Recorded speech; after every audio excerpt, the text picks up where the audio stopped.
पहला episode mat करेन और फॉगी के ऑफिस से निकलकर जोसी के बार में ड्रिंक के लिए जाते हुए शुरू होता है। वे हेल्स किचन के बारे में बात करते हैं और कैसे चेरी पुलिस से रिटायर हो रही है। करेन के अनुसार पिछले 2 सालों में 30% पुलिस बल छोड़ चुके हैं, फिर भी शहर खुद को बचाने के लिए दूसरे तरीके खोज रहा है। मैट मजाक करता है कि बार में यह एक व्यस्त रात है। मैट और करेन अपनी टेबल पर फ्लर्ट करते हैं और एंजी किम चेरी से उसकी रिटायरमेंट योजनाओं के बारे में बात करती है। उसे लगता है कि डेयर डेविल और व्हाइट टाइगर जैसी विजिलेंस ने पुलिस को अप्रचलित बना दिया है। कुछ स्टैंड अप इंसान है जो गिग के योग्य है, अन्य बस पावर ट्रिपिंग एशेल्स है। वह कहती है कि बार के साथ फॉगी कर्स्टन मैकर्फी को हॉगर्थ गाय और बेनोविच में अपने समय के बारे में बताता है। वह उससे बेवकूफ बेनी के बारे में भी पूछती है जिसने बॉन्डेड वेयरहाउस को लूट लिया। फॉगी कहता है कि वह इससे बच जाएगा। वह इतना निश्चित नहीं है और उनकी असहमति उसके लिए एक ड्रिंक खरीदने का रास्ता बनाती है और यह तब होता है जब अच्छा समय समाप्त हो जाता है। मैट फॉगी की बातचीत में शामिल हो जाता है। फोन और उसका क्लाइंट अपने अपार्टमेंट में किसी के बारे में घबरा रहा है। हमें कुछ शॉट मिलते हैं जिसमें कोई चुपके से अंदर घुसता है और पेपर क्लिप से एक मक्खी को मारता है और कुछ सेकंड बाद बेनी का फोन कट जाता है क्योंकि वह किसी से उसे रोकने की भीख मांगता है। मैट दौड़ता है और पता लगाता है कि क्या हुआ है और फॉगी उसे कहता है कि शायद मैं तुम्हें कोई बहाना नहीं देना चाहता था। मैट सूट पहनता है और छत पर चढ़ जाता है और दौड़ना शुरू कर देता है, लेकिन कुछ गड़बड़ है। बेनी फिर से फॉगी को कॉल करता है और कहता है कि वह सिर्फ यह जानना चाहता था कि तुम कहाँ थे, मुझे खेद है। इस बीच बुल्सआई ने अपना शॉट लगाया और वह कभी नहीं चूकता। कुछ सेकंड बाद फॉगी खून से लथपथ जमीन पर है और जोसी गैस से भर गया है। हेलो कैरन, बुल्सआई कहता है जैसे ही वह अपनी बंदूक उठाता है, लेकिन डेयर डेविल खिड़की से उसे पकड़ने के लिए समय पर आता है और वे इसे खत्म कर देते हैं। यह एक गहन लड़ाई है। बुल्सआई मैट पर बहुत सारे चाकू फेंकता है जबकि वह फॉगी की दिल की धड़कन धीमी होने की आवाज सुनता है और कैरन की गति बढ़ जाती है क्योंकि उसे लगता है कि उसका दोस्त फिसल गया है। वे इसे मैट के साथ छत पर ले जाते हैं। बुल्सआई के नीचे फॉगी की मौत हो जाती है। बुल्सआई उस पर मुस्कुराता है, इसलिए मैट उसे छत से सड़क पर फेंक देता है। करेन प्रभाव सुनती है, लेकिन जब वह देखती है कि मैट अभी भी जीवित है तो उसे मुश्किल से कोई राहत मिलती है। चेरी छत पर पहुंचती है जहां मैट ने पहले ही अपना मुखौटा उतार दिया है, इसलिए वह कोई और है जो उसकी गुप्त पहचान जानता है। लेकिन रुको, बुल्स किसी तरह गिरने से बच गया। मैट रोता है क्योंकि वह किनारे से अपना नकाब गिराता है। डेयर डेविल अब और नहीं एपिसोड 1 साल आगे बढ़ता है। मैट अपने टीवी शो पर एक समाचार एंकर के रूप में काम करने के लिए तैयार हो जाता है और न्यूयॉर्क के मेयर की दौड़ के बारे में बोलता है। यह बहुत महत्वपूर्ण और उत्तेजक होने वाला है।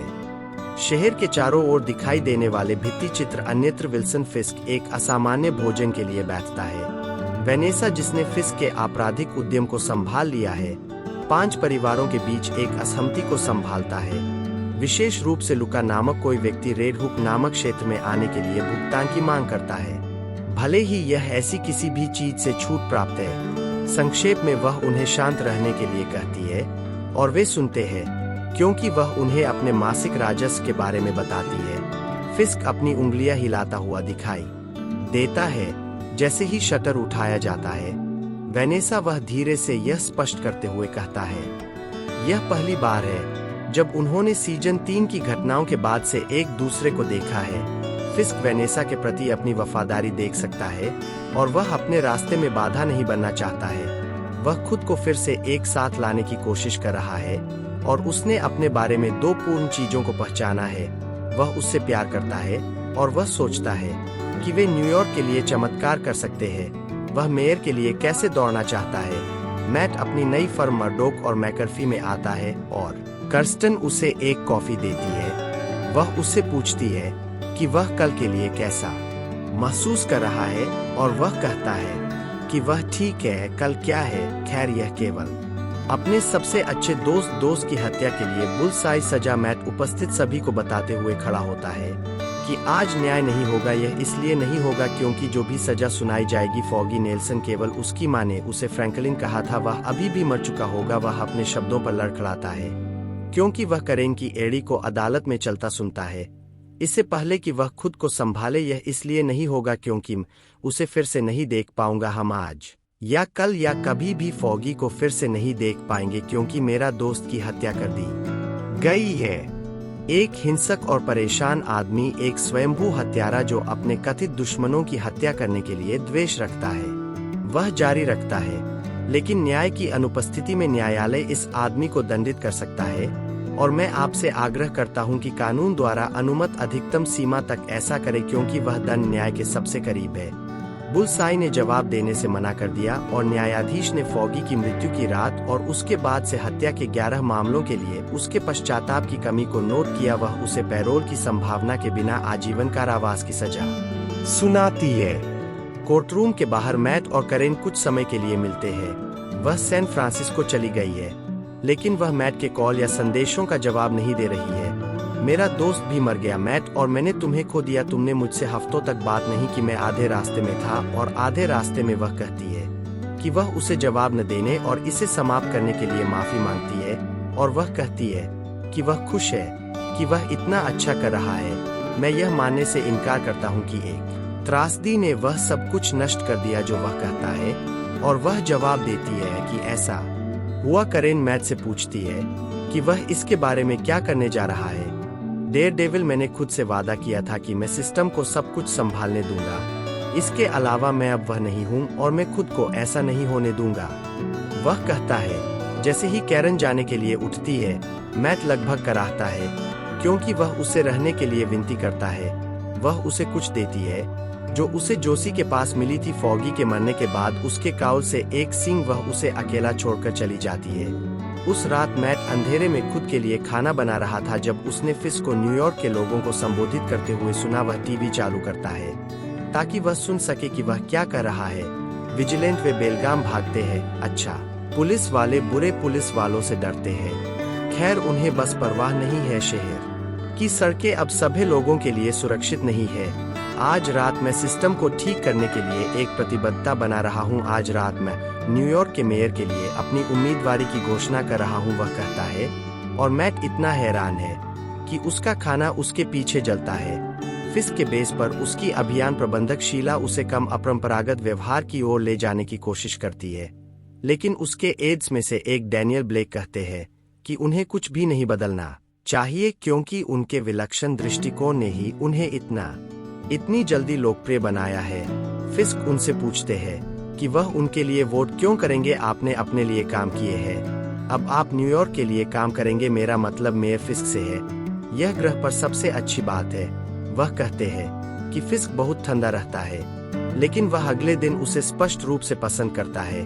मैट हीथर से मिलता है, एक संभावित ग्राहक। या तो उसने सोचा कि यह वास्तव में किरण द्वारा चुपचाप आयोजित एक विस्तृत रूप से योजनाबद्ध तिथि थी। उनमें से कोई भी इससे खुश नहीं है लेकिन वे एक अजीब स्थिति का सबसे अच्छा उपयोग करने का निर्णय लेते हैं। वे अपने बारे में बात करते हैं। हेल्स किचन और क्वींस में परवरिश और जैसे जैसे संगीत बढ़ता है ऐसा लगता है कि यह एक सुखद दुर्घटना हो सकती है।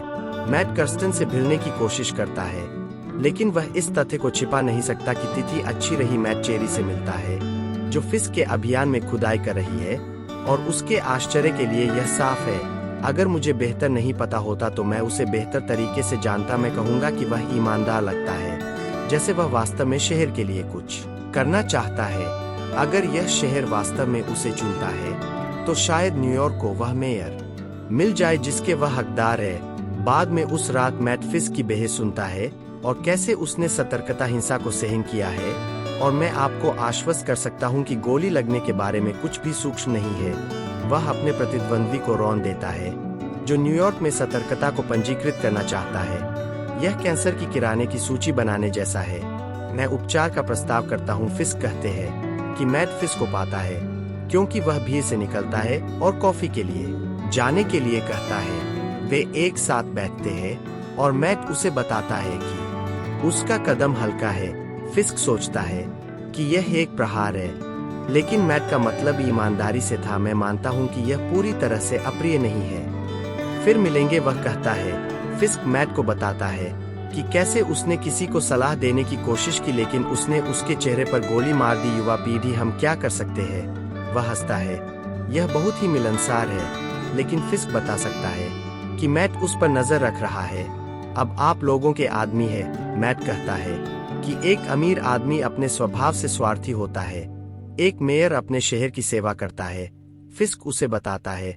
फिस्क मैट को शपथ दिलाता है कि वह फॉगी की मौत के लिए बिल्कुल भी जिम्मेदार नहीं था और वह सीधे और संकीर्ण तरीके से जाना चाहता है। लेकिन मैट यह महसूस नहीं कर सकता कि वह सिस्टम को गेमिंग कर रहा है। फिस्क पूछता है कि मैट ने एक सतर्क व्यक्ति बनना क्यों बंद कर दिया? मेरा सबसे अच्छा दोस्त मारा गया, एक रेखा पार हो गई और मुझे लगा कि जो अच्छा कर रहा था उसके बावजूद मैंने विशेषाधिकार खो दिया, मैं नुकसान पहुंचा रहा था। वह समझाता है कि हिंसक स्वभाव को स्वीकार करना कठिन है, हम पर इसकी शक्ति से घृणा करना। फिस्क कहता है, लेकिन मैट उसे बताता है कि मुझे अनुग्रह में विश्वास करने के लिए पाला गया था कि हम दिव्य द्वारा छुआ जा सकते और एक बेहतर व्यक्ति में परिवर्तित हो सकते हैं। इसलिए यदि आप मुझसे कहते हैं कि आप एक नए आदमी हैं, तो मैं कहता हूँ ठीक है, लेकिन आपको पता होना चाहिए कि मैं भी बड़ा हुआ था प्रतिशोध में विश्वास करना। इसलिए यदि आप लाइन से बाहर निकलते हैं तो मैं वहां रहूंगा। फिस्क ने कसम खाई है